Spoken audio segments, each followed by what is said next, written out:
예, 사진에 나온 분은 그 유명한 우리가 유일하게 알고 있는 경제학자 아담 스미스입니다. 뭐 그 당시엔 사진기가 없었으니까 그림으로 대신을 했는데요. 아담 스미스가 가장 유명한 것은 세 가지 정도입니다. 첫 번째 책 이름, 그렇죠? 국부론. 그다음에 두 번째 손은 손인데 보이지 않는다, 보이지 않는 손. 그리고 우리가 앞에서 설명했듯이 절대 우위론 또는 절대 생산비설입니다. 가장 핵심은 국부론이죠. 국부론에서 국가의 부를 얘기하면서 가장 핵심은 개인의 자유를 국가가 허용을 한다면 그 개인들이 자기의 의사결정에 의해서 좋은 경제활동을 하게 됨으로써 우리가 경제의 발전이 이루어지고 윤택한 생활을 할 수 있다. 이게 바로 핵심입니다. 그렇게 생각하면 이렇게 이 아담 스미스가 얘기했던 내용들은 핵심은 이것입니다.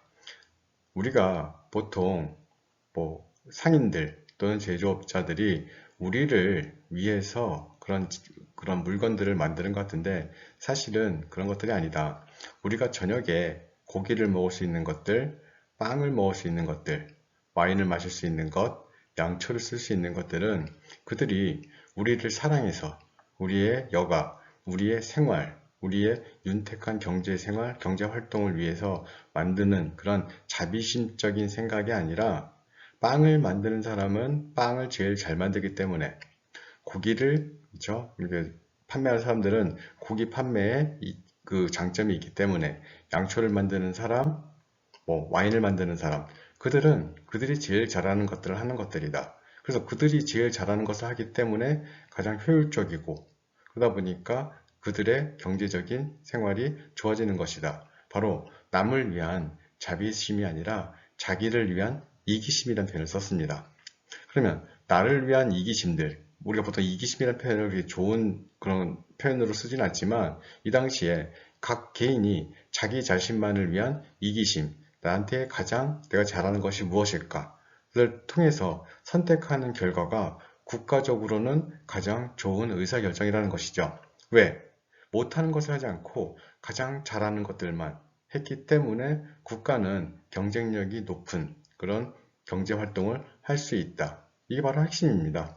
그래서 이 아담 스미스는 이러한 내용들을 바로 방임주의라는 표현을 썼습니다. 개인의 경제활동에 국가가 개입하지 않고 국가는 국방, 외교, 치안 등 최소한의 권력을 행사하고 나머지 경제적인 부분들, 나머지 의사결정에는 개인의 의사결정을 가장 존중해줘라. 그러면 가장 좋은 의사결정을 할 수 있다. 이게 바로 시장 방임주의죠.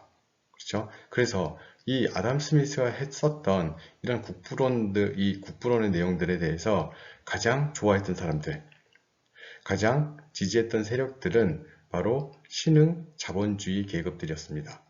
실행 자본주의 계급들은 아담 스미스의 국부론을 굉장히 열광했고 그 아담 스미스의 국부론을 굉장히 지지했습니다.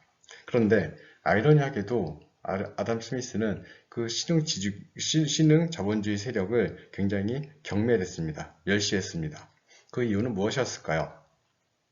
그 이유는 신흥 자본주의 세력들은 돈을 버는 게 목적이었습니다. 자본주의, 인풋 대비 아웃풋을 크게 하는 것. 그러다 보니까 우리가 이제 앞에 설명했듯이 최저임금제도 얘기했었죠.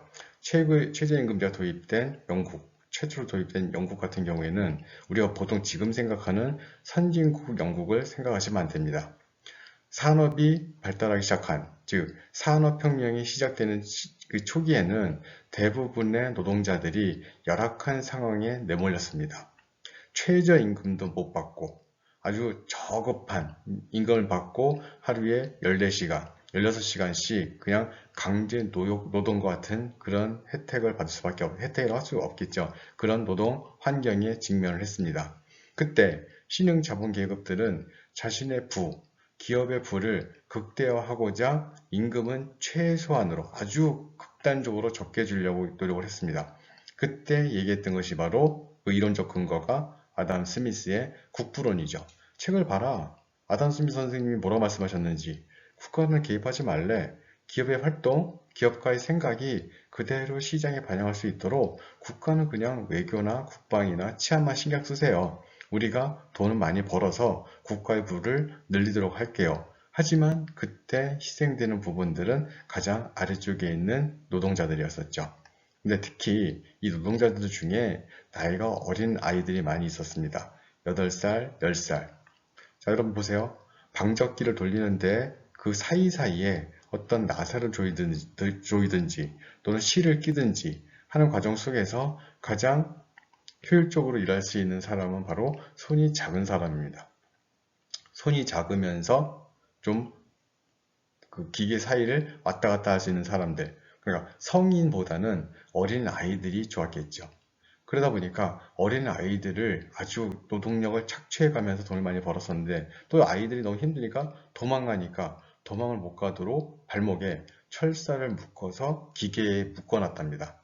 저도 뭐 본 적은 그러니까 그러니까 들은 얘기가 그렇게 되니까 아이들이 하루 종일 또는 10시간, 12시간씩 그 기계에 묶여서 일을 하게 되는 거죠.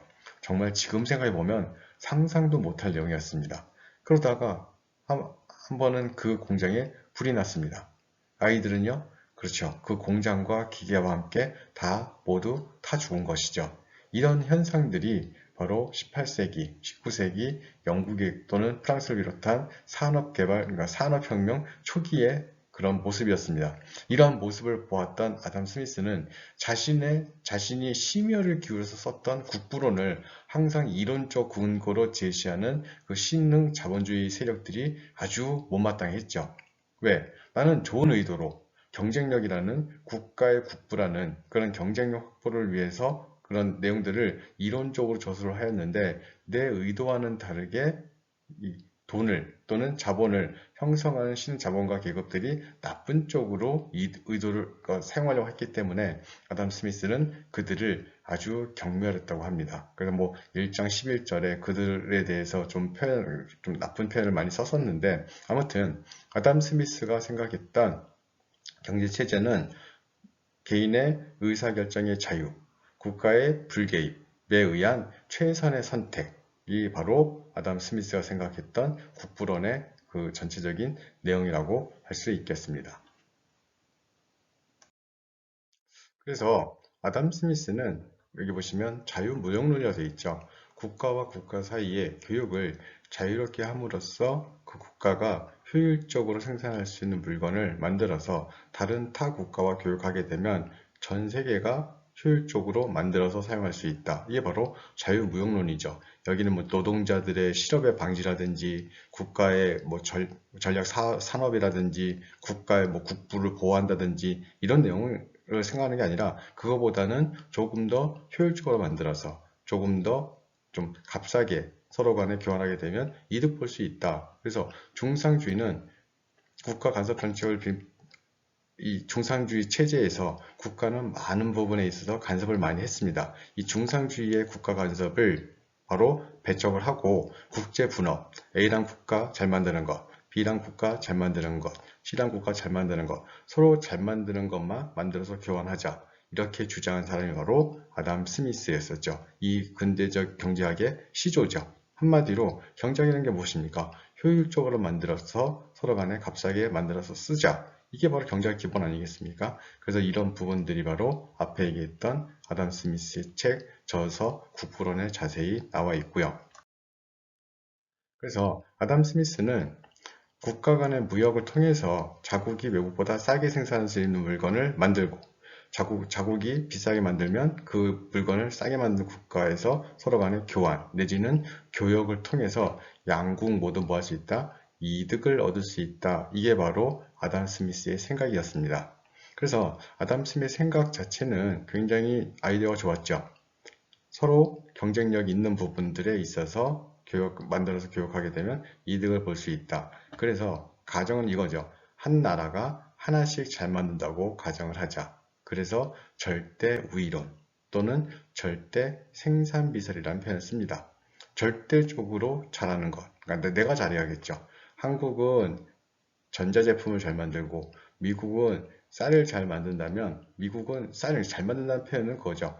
한국에 비해서 좀 가격을 싸게 또는 노동력을 덜 투입해서 만들 수 있다. 이게 잘 만드는 거죠. 그래서 한국은 전자제품 잘 만들고 미국은 쌀을 잘 만든다면 미국은 쌀에 특화하고 그러니까 쌀만 만들고 한국은 전자제품을 만들어서 서로 교역하게 되면 이득을 볼 수 있지 않을까? 이 생각 자체가 바로 아담 스미스의 절대 우위론 또는 절대 생산비설이라고 할 수 있겠습니다.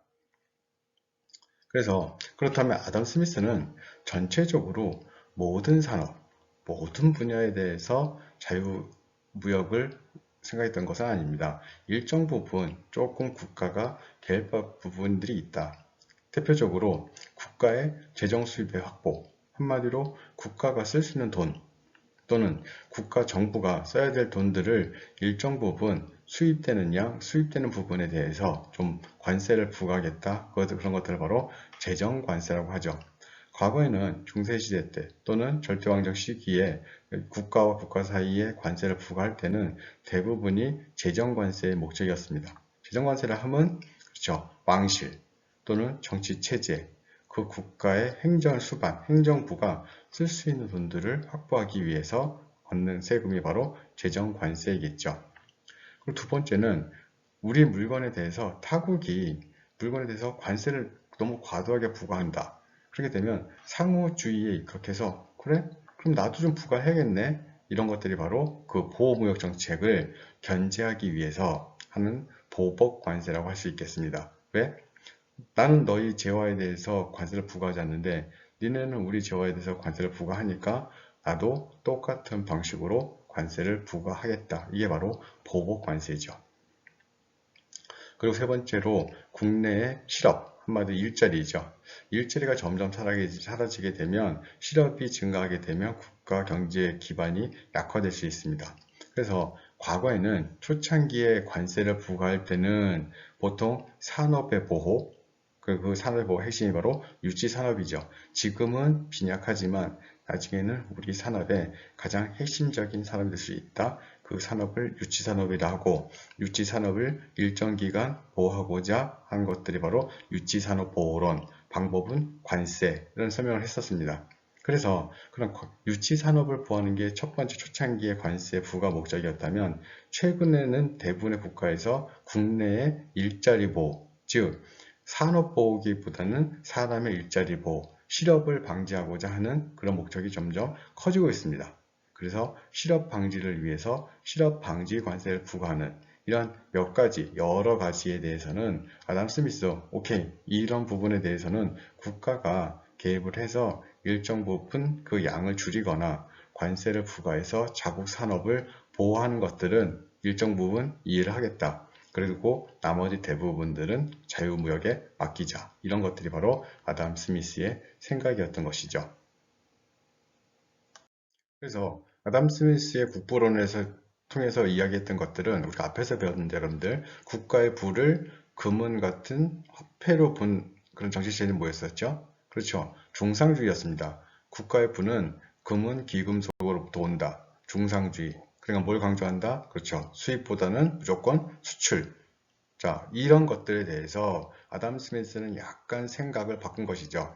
국가의 부는, 그렇죠? 국가의 부는 그런 금은 화폐적인 그런 기금속의 양이 아니라 그 국가의 국민들이 매해 만들어내는 생산물이다.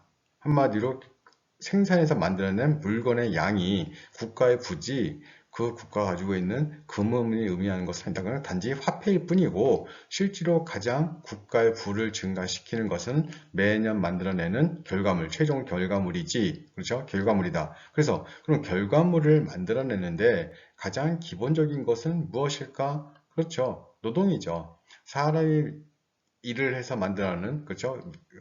그 국가에서 존재하는 국민들이 매일매일 일정 시간 동안 만들어내는 그 노동의 양, 한마디로 생산력 또는 생산성 그 자체가 그 국가의 부를 만들어낸다는 것이다. 그래서 이전에 중산주의 체제에서 생각했던 국가의 부는 금은 기금속의 양으로부터 온다는 생각에서 그런 것들이 국부의 원인이 아니라 우리가 생각하는 매해 만들어내는 생산성이 바로 국부이고 그 국부를 만들어내는 기본은 바로 노동이다. 그래서 노동 가치서열이라는 그러한 핵심적인 내용이 나오게 됩니다.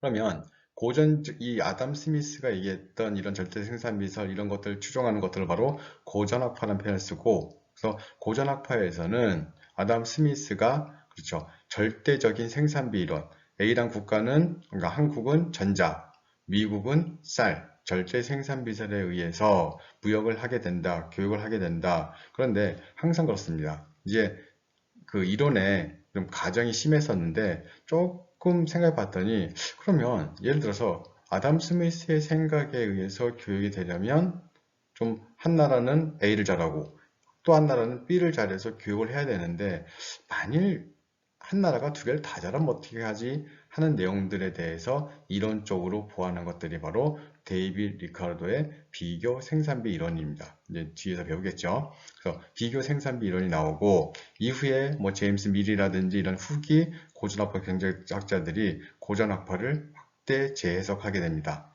그래서 결론적으로는 고전학파 무역이론은 어디에서 핵심, 그러니까 국부가 오는 원인을 노동이죠. 생산성, 노동 가치설에 입각하여 노동을 오로지 이 생산물을 만들어내는 유일한 생산 요소로 봤기 때문에 나중에 또 약간의 문제가 발생하게 됩니다. 왜?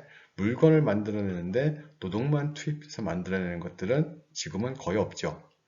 자본도 들어가게 되고요. 기술도 들어가게 되고요. 여타 제반 여건들이 많기 때문에 아담 스미스의 고전학파에서 생각했던 노동만이 유일한 생산 요소이다. 이 부분에 대해서 이제 뒤에 이제 경제학자들이 조금 더 가미하면서 노동뿐만 아니라 기술, 노동뿐만 아니라 자본, 아니면 국민의 교육 수준, 뭐 위생 상태, 아니면 국가의 뭐 면적, 그다음에 지하 자원 이런 부분들에 대해서 계속 변수를 넣어가면서 그 국가의 국부를 늘려가는 교육의 패턴이 어떻게 되는지, 한마디로 이런 연구들이 지속적으로 발전되었다고 할 수 있겠습니다. 그러면 이제 아담 스미스의 그 절대 생산비설, 절대 우위론을 따라서 숫자로 한번 간단하게 한번 그 결과를 한번 보려고 합니다. 뭐 이게 뭐 수학적인 내용은 아니고요. 그러니까 좀 숫자의 산수 정도라고 생각할 수 있겠습니다. 자, 저기 이제 맨 뒤에 보시면, 자, 아담 스미스의 절대 생산비설, 절대 비교, 절대 우위론을 이제 설명하는 데 있어서 전제 조건이 있습니다. 우리가 이제 사회과학이라는 표현을 썼었죠. 사회과학은 우리가 보통 자연과학이나 뭐 이런 부분들에서 한 분야에 대해서 공부하는 게 아니라 여러 사람들의 의사결정, 너무 많은 변수들이 있습니다. 그래서 예를 들어서 이런 거죠. 내가 지나가는데 건물이 무너졌다. 건물이 왜 무너졌을까? 수천만 가지의 원인과 이유가 있겠죠. 이런 것들에 있어서 가장 핵심적으로 건물이 왜 무너졌을까 했을 때, 철근의 개수가 좀 덜 들어갔다. 이게 100% 설명을 하지 못하지만 대부분의 설명을 줄 수가 있겠죠. 이러하듯 사회과학은 어떤 분야에 대해서 그 원인과 결과를 분석함에 있어서 가장 핵심적인 내가 보고 싶은 변수를 놓고 걔만 변화가 있고 나머지는 다 동일하다 놓는 것이죠. 그래서 아담 스미스가 이 설명을 할 때 네 가지 정도, 그러니까 많은 가정을 했지만 크게 두 나라가 존재를 하고 두 재화를 만들어낸다. 자, 그 다음에 생산비 요소는 오직 뭐다? 투입되는 노동이다. 자본도 동일하고, 그죠? 국가 사람도 수도 다 동일하고, 무조건 노동의 수, 개수, 한마디로 투입된 시간을 생각을 하는 것입니다. 그래서 투입된 생산 요소는 오로지 노동밖에 없다. 그리고 세 번째, 재화의 생산비는 투하된 노동량에 비례한다. 그렇죠. 1시간 일하면 1개가 나오고, 2시간 일하면 2개가 나온다. 100시간 일하면 몇 개가 나올까요? 그렇죠. 100개가 나오죠. 근데 여러분 생각해 보세요. 1시간 일하면 10점, 그럼 2시간 일하면 20점 받습니까? 자, 그런데 여기는 가정이 어떤 재화를 생산함에 있어서 투입된 노동량과 생산물은 비례한다. 가정한 거죠. 그 다음에 완전 경쟁, 완전 고용을 가정을 했습니다. 자, 이제 기본적으로 이게 가정이고요. 한번 봅시다.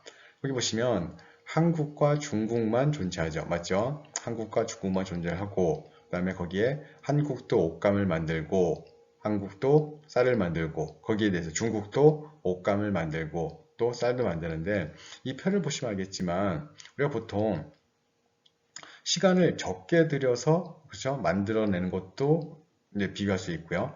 뭐 시간당 만들어내는 개수를 비교할 수도 있습니다. 그러니까 투입된 노동의 시간이냐, 생산된 생산물의 양이냐. 자, 투입된 노동의 시간은 클수록 작을수록 효율적.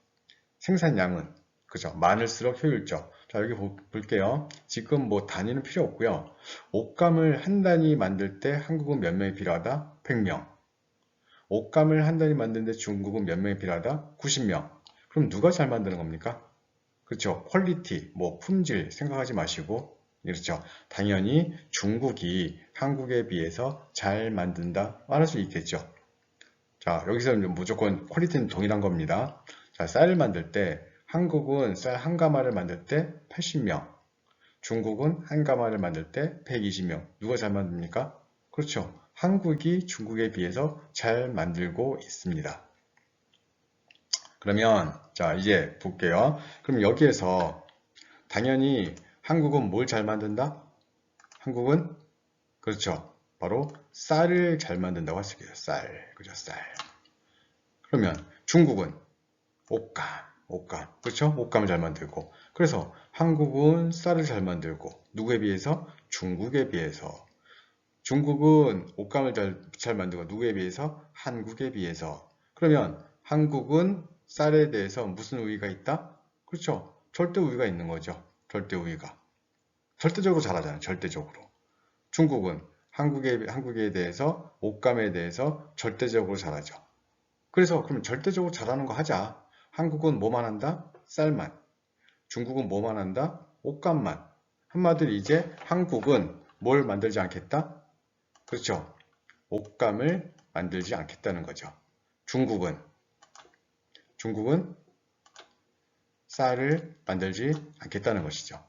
그럼 어떻게 하는데요? 한국은 이제부터 뭐만 특화한다? 스페셜라이즈? 그렇죠. 쌀만 특화하겠다. 쌀만 특화해서 그렇죠? 나중에 교육하면 된다. 이제 여기서는 뭐 여러분들 뭐 교환 비율 이런 거 생각하지 마시고요. 단순하게 하는 거니까 단순하게 한번 볼까요? 자, 한국이 있습니다. 한국이 이제 한번 볼게요. 이제 뭐만 할 거냐면 쌀만 하겠습니다. 쌀을 한 가마 그러니까 80명이 들어가서 몇 개가 나왔죠? 한 개가 나왔죠. 한 개가. 그럼 비례식이에요. 이제 한국은 뭘 안 해요? 옷감을 안 하게 되겠죠. 그럼 옷감 만들던 사람은 다 어디로 온다? 그렇죠. 쌀 만드는 곳으로 다 와라. 이 얘기예요. 문제 말도 안 되죠. 어제까지 옷감 만들던 사람이 오늘 와서 쌀 만들고 이게 말도 안 되지만, 그렇죠. 가정이. 그러면 한국에서 전체 인구가 이제 180명이죠. 180명이 들어가면 얼마를 만들까? 이 생각이었던 거죠. 80명이 한 가마를 만드는데 180명은 몇 가마를 만들까? 당연히 X는 그렇죠? 2.25가 되겠죠. 2.25. 그러면 자, 중국은 이제 뭐만 하기로 했죠? 그렇죠. 옷감만 하기로 했습니다. 옷감을 90명이 하나를 만들었었는데 이제는 몇 명이 만들죠? 그렇죠. 210명이 얼마를 만들까? 이렇게 하시면 되겠죠? 그래서 y는 2.333. 여러분들 이거 수학 아닙니다. 산수죠. 한국은 이제 뭐에 특화하기로 했어요? 한국은 그렇죠. 한국은 쌀. 그렇죠? 중국은 뭐에 특화한다? 중국은 옷감. 특화하면 자, 한국은 얼만큼 만들어냈죠? 2.25를 만들어냈고요. 중국은 2.333을 만들어냈습니다. 교환 비율은 생각하지 말고요. 단순하게 생각합시다. 한국이 쌀을 하나를 빼서 중국을 줍니다. 중국이 옷감을 하나를 빼서 한국을 줍니다. 그러니까 한마디로 쌀 하나, 옷감 하나 교환하겠다고요. 그렇죠? 한국이 하나 주고 중국도 하나 주고 서로 그것만 바꾸자고요. 한국이 만들었던 쌀을 하나 주고 중국은 옷감 하나 주고. 그러면 한국은 쌀을 얼마큼 갖게 되죠? 하나. 그 다음에 옷감은 아니죠. 자, 이제 옷감을 중국으로부터 하나를 받았고요. 쌀을 나머지가 1.25가 되겠죠. 중국은 옷감이 얼마큼 남죠? 1.333 남고 한국부터 교환했던 쌀은 하나를 갖게 되겠죠. 그러면 단순하게 봅시다. 원래 이 표에서 한국은 이 인구 180명으로 옷감 하나, 그렇죠? 옷감 하나, 그다음에 쌀 하나, 그렇죠? 옷감 하나, 쌀 하나. 중국도 옷감 하나, 쌀 하나를 얻는 결과를 가지고 있었습니다. 그런데 지금 보니까 교육을 통해서 한국은 옷감을 하나를 받았고 쌀은 1.25 남았고, 중국은 옷감 1.33 남았고 쌀 하나 받았고 하게 되면 한국은 쌀에 대해서 0.25의 나머지가 생기고요. 중국은 0.333의 나머지가 생기게 됩니다. 이것을 바로 분업. 한국은 쌀에 특화하고 중국은 옷감에 특화해서 하나씩 주고받았더니 적어도 이 정도의 차익을 얻을 수 있다. 그러니까 그냥 한국 옷감 다 만들고 쌀 만들고 하게 되면 하나씩 밖에 얻지 못하지만 이익이 생기게 되겠죠. 중국도 마찬가지고. 그걸 바로 국제 분업에 따른 교육의 이득이라고 생각했던 것이 바로 아담 스미스의 절대 생산비설이라고 할 수 있겠습니다. 그러면 이 절대 생산비설이 완벽하냐? 또 그건 아니었습니다. 자, 절대 생산비설의 한계라고 하는데요. 자, 절대 생산비설 같은 경우에는 한 나라가 하나의 상품에만 절대 우위를 가진다. 아까 한국은 무엇에 대해서? 쌀에 대해서. 중국은 옷감에 대해서. 자, 그러다 보니까 하나씩 잘해야 됩니다. 하나씩 잘하다 보니까 만일 한 나라가 두 개를 다 잘하면 그렇죠. 교육 자체를 성립이 안 되는 것이죠. 교육 자체가 성립이 안 된다. 두 번째, 오로지 무슨 투입량? 노동의 투입량에 의해서만 모든 생산물의 생산이 결정이 되고 효율적인지 아닌지가 결정이 된다. 근데 지금 입장에서 본다면 노동만 투입되는 것이 아니라 자본도 투입되고 기술력도 투입되고 하다 보니까 그런 부분에 대해서 관과했다는 그런 표현이 나오게 되는 것입니다. 그래서 우리가 보통 이제 아담 스미스는 한 나라가 하나의 물건들을 잘 만들었을 때 두 나라가 서로 특화해서 교환하게 되면 이득을 얻는다. 그런 의미에서 절대 우위론 또는 절대 생산비설이라는 표현을 쓰게 되는 것입니다. 자, 그러면 세 번째 시간에는 이러한 아담 스미스의 절대 생산비설의 한계를 좀 보완해 줄 수 있는 데이빗 리카르도의 비교 생산비설에 대해서 배우도록 하겠습니다.